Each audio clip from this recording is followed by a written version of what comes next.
No a pokračujeme v predstavovaní volebných programov strán, ktoré kandidujú v nadchádzajúcich parlamentných voľbách. Strana Spoločne občania Slovenska považuje za svoje priority zvýšenie životnej úrovne, dobudovanie cestnej siete v jednotlivých regiónoch aj potravinovú sebestačnosť.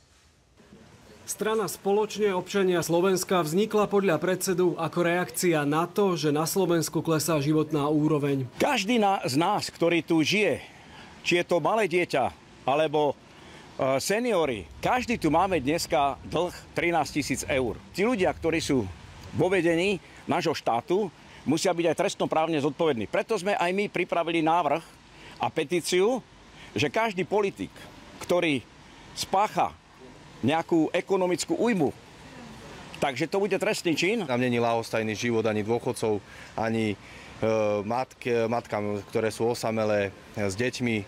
Taktiež nás zaujíma aj terajšia situácia otvorených hraníc a nekontrolovateľná migrácia a nečinnosť vlády. Strana SOS chce zastabilizovať situáciu v poľnohospodárstve. Riešenie vidí v zakladaní malých fariem a družstiev. Aby to Slovensko začalo si vyrábať potraviny, sa tu dováža vyše 1200 kamionov potravín denne. Toto sa nesmie ďalej opakovať. Tu musí štát silno zasiahnuť. Sociálna politika štátu by mala byť podľa predsedu SOS nastavená tak, aby minimálne dôchodky dosiahli 800 eur. Strana zároveň predstavila opatrenie, ktoré zastaví odliv zdravotníkov.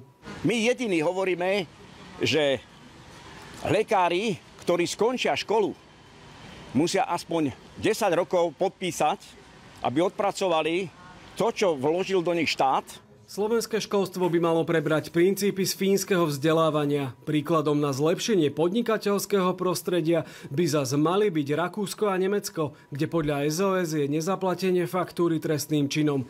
Zahraničnú politiku vidí predseda orientovanú na všetky strany. My musíme mať veľmi dobré vzťahy, ako som spomínal, aj s východom, aj so západom.